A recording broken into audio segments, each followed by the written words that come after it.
Hi everybody, it's Dragana from Saacibo. Welcome and welcome back to my channel. Today's video, as you can probably guess, is going to be again about eco dyeing, only this time this is going to be the cooking method, simply because I am going to make some eco dyed prints on fabric. I want them on fabric because I want to make journal covers like this. So if you'd like to see how I got this from that and a few plants and some other ingredients, keep watching, tutorial is coming up. I poured boiling hot water over the fabric and let it stand until it cooled down enough to be handled, and then I placed it in the alum mordant. To make the alum mordant, I used 10 grams of alum. Mine was in a stick, and I simply broke it into pieces and dissolved in 1 liter of cold water. And this was enough for 70 grams of fabric dry weight. The ratio of alum to fabric is supposed to be 15% of the weight of fabric. My husband picked up some St. John's wort during the morning walk with the dog, so I decided to use it while it's still fresh. I layered everything down onto wet fabric and decided to spray with diluted iron mordant or rust. To 1 part of rust, I added 3 parts of tap water. I simply felt that my iron mordant was a bit too strong because it's been sitting in that water vinegar solution for a few weeks now and it was becoming really dark. After spraying, I placed another piece of wet mordanted fabric on top. For the second layer, I used a walnut leaf and some chestnut leaves. Again, I sprayed over the top with rust solution like I did the first time, and I placed another fabric on top. For the third layer, I decided to use a fresh peony rose flower and some leaves. I used dry peony rose petals in my no cooking eco dye video, and it gave me beautiful results. If you haven't seen that tutorial, I will leave the link in the description box below. Again, I sprayed with rust solution and placed another piece of fabric over it. For the fourth layer, I decided to use an iris. It was the last one left standing in the pot, so I picked it. I turned it upside down because it was very bulky on the side where I placed that peony rose flower, so I decided to turn it around. As you can see, I'm designing these prints as journal covers, so I keep in mind what is going to be on the front and what can look good at the back. For this one, I didn't spray with rust before placing another fabric on top. I think I simply forgot. I had 1 little piece of fabric left and 1 chestnut leaf, so I decided to use it up. I rolled everything up just like a Swiss roll. I had 3 strips of the same fabric and I used those to secure everything together.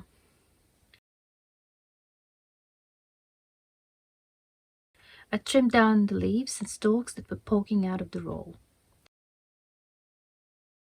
I placed everything in my eco dyeing baking tray. I use this tray only for my crafts and never for cooking food. I poured the leftover alum mordant that I soaked the fabric in into the tray.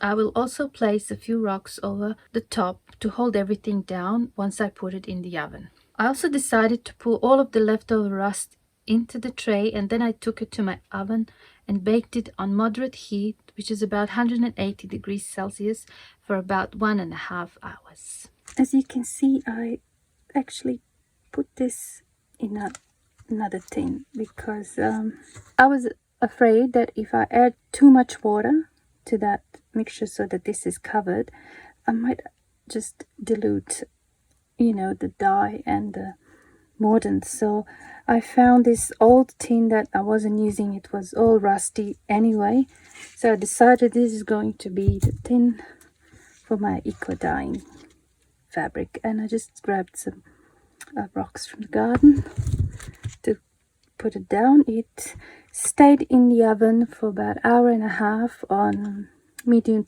to high heat. It was slowly cooking, and then I turned it off and I left it like that until it cooled down, and this is now 24 hours later. So I'm going to take this out.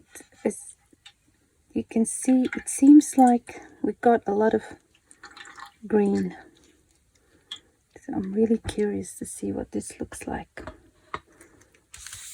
I have a feeling this is going to be really messy.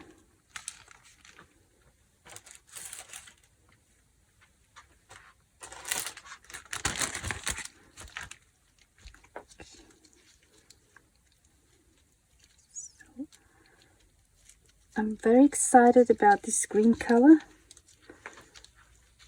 I hope once I wash the fabric it's not going to just wash away.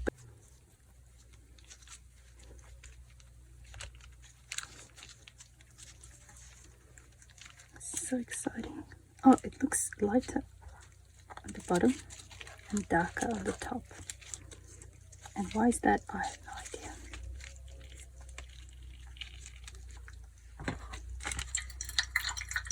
Just let it drip.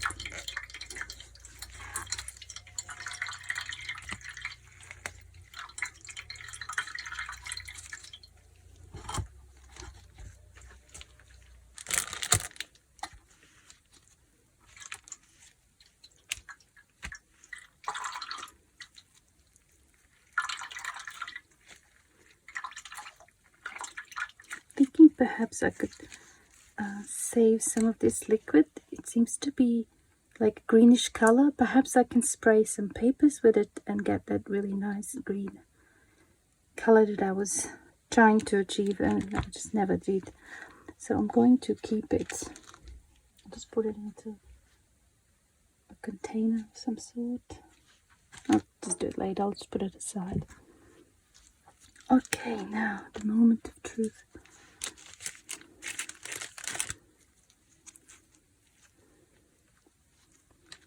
How do I do this? Perhaps here. This is already looking promising.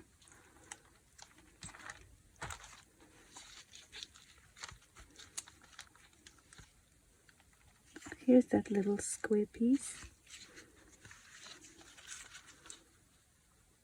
I don't really see this look. Oh, it's on this side. Wow.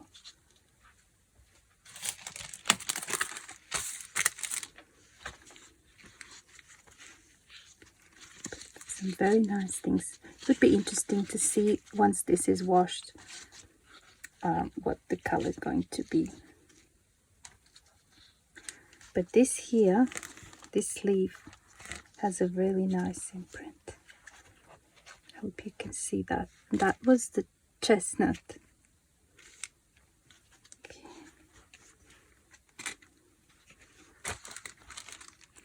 Now on this side we have a little bit of blue there. Very interesting, lots of blues and greens and quite dark around the edges. Okay, put that aside. And this was the iris, so it did give us a little bit of blue. Oh, I can see purple showing through from the other side. That must be the peony rose. I'm really excited to see this one.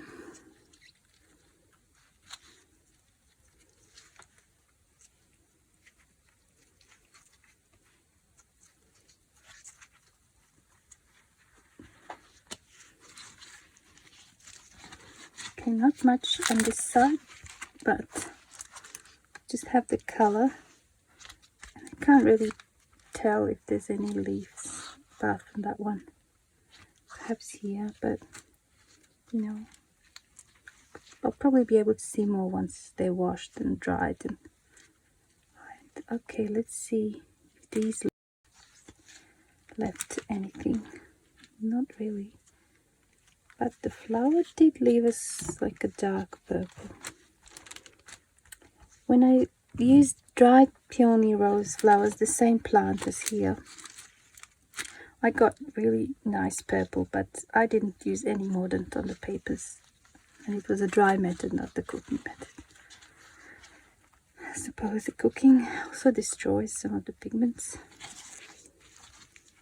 Let's see.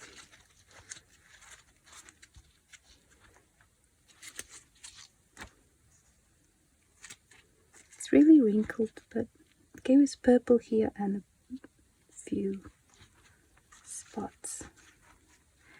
Now let's see what we have here. This is nice.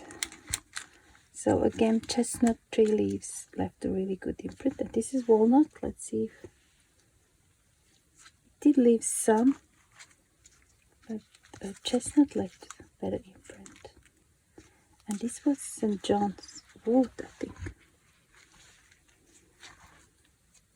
that left nice marks.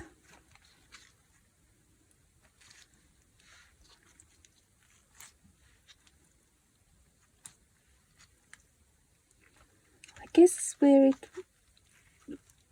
the way this roll was inside, the bottom bit lighter and the top turned really dark for some reason.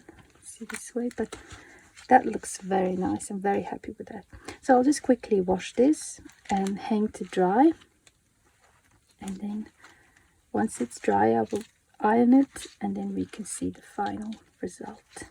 I have this spray bottle, and I'm going to take this liquid, that was left,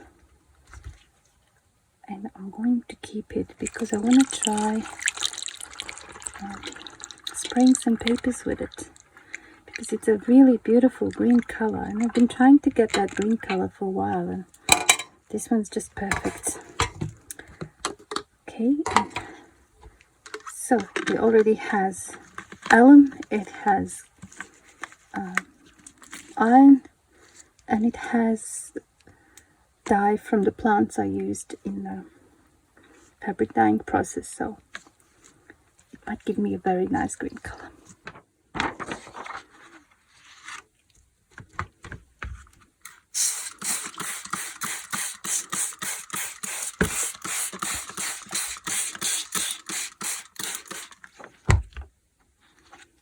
Okay, I'm back.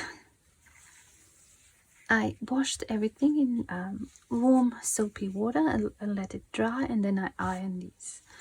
And have a look at those strips.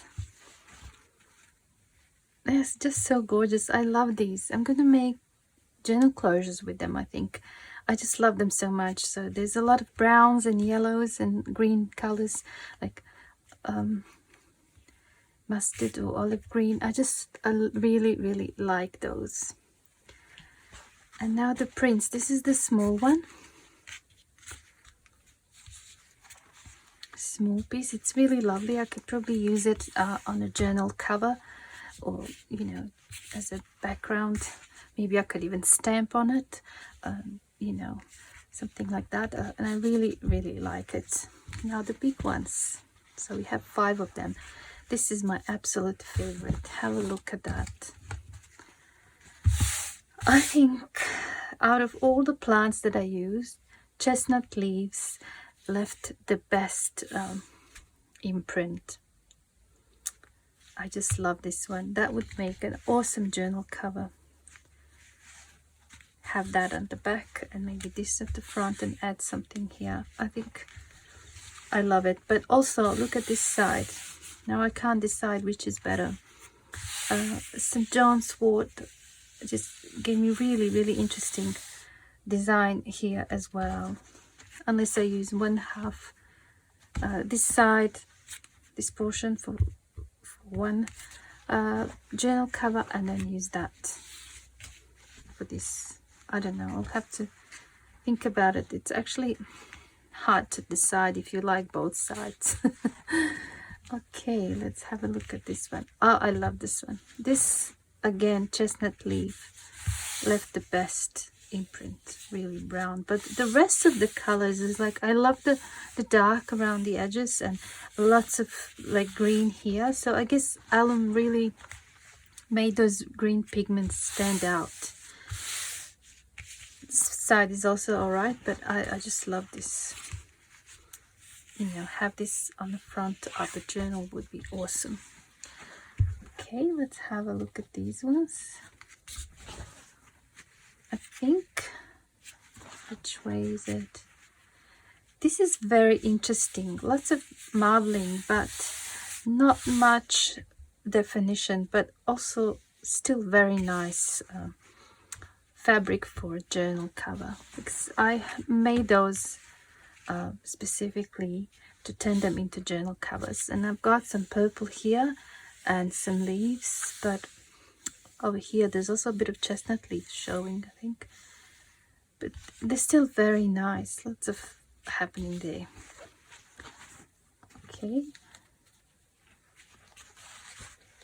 Now this one. This must have been sitting at the bottom of the tray because that tray had those edges and it gave me these lines, which I don't mind. It's actually, I didn't intend it, but it's kind of nice, and you can see where the ties were here and here, and also this was on top. This is from the rocks that were placed on top, so I don't know, I didn't plan for this, but it's very interesting. And here's that piece of chestnut leaf that was poking out when I rolled it all up, and it just transferred onto this. But St. John's wort, it's just really nice design on this one as well, and even better on this. Have a look at that there. That's probably the best of them all. Just that little section here, I just love it. This one here as well. I'm surprised, you know, that it worked. I've never tried with those plants, and this is the first time I'm doing eco dyeing with alum cooking method, and I'm really happy with the result. Obviously this is something you practice and you get better at it. It's a lot to learn. And this one also is very interesting. This is from the peony rose, I think, and I can see here a bit of leaf, but again chestnut leaf showing a little bit, and this must be from the flower. After it was washed, it wasn't really pink, it turned more like purplish or bluish. But when I used dry peony rose flowers, I got better pinks, I have to say. And that was on the paper, not on the fabric. Again, different. But even this here, to me, looks almost like butterfly wing. Just that section there. You know, could probably draw some lines or do a bit of hand stitching. It can be turned into a butterfly, I think, here. I really like it. And there's some leaves here as well. So, and here. So the leaves did show up in the end a little bit. Okay, so I just want to show you for the comparison. Now, you see how these turned out really strong colored, lots of greens and yellows, and I absolutely love this. This is what I wanted. This was the original fabric. I used the same one, so it is a big difference. And these are color fast, so I washed them, and they're not going to change. They're going to stay like that. But when I tried for the first time eco dyeing, but I used only iron mordant, I didn't use any alum, this is what I got. Completely different color. Although I did not use chestnut or walnuts or irises or St. John's wort. I used dry petals and just some grasses and some greens. And out of all of them, they all look similar, with kind of darker around and lighter in the middle, but very little definition apart from here. I think this was onion skin, I think. I've got one imprint here, and out of all of them, this one turned out good. Although before I washed it, the areas what you see here were bluish, and after I washed and dried, they turned like orangey brown, which is still a very nice print, but I think these are much nicer. So I'd say alum really worked well for me when it comes to cooking methods and using the fabrics. You also saw me do some papers, and I'll show you. The papers did not turn out green, they turn more like this color, which is still very nice, like grayish, brownish grayish color, but nowhere near as the papers. And I just used plain copy paper that I didn't mordant or anything. I just, as you saw me in the video, I just sprayed with the leftover from the solution. But the last few papers that were in the tray, They picked up some of the rust from the tray, I think. I love how they look. Very interesting. More rust made them yellow. Now, just give me a second. So I can add these papers to my selection of dyed papers. As you can see, we have iron, beetroot, spinach, coffee, tea, orange peel, water, and this is just plain white, just for the comparison. And now we have this one. It's really nice, but it's not green. So my quest continues. How to get green papers. So I hope you enjoyed this video, and I hope it inspired you to maybe do your own eco dyeing. Just remember, alum does the trick to get the bright colors. I would recommend getting some. I couldn't get alum in powder here really quickly. I'd have to order online and wait, and I didn't want to wait, so I just went to the chemist and asked for it, and they gave me it like a stick. I don't have one to show you, but it basically looks like a little crayon, and it was really small, and I just chopped it up and I poured water over it, and it dissolved, and it did the trick. So you can get it in crystal form, you can get it in powder form, or like that, like a stick. Just use whatever you've got already or available to you where you live. Thank you so much for watching and for joining me today. I hope I see you soon in my next video. Bye for now.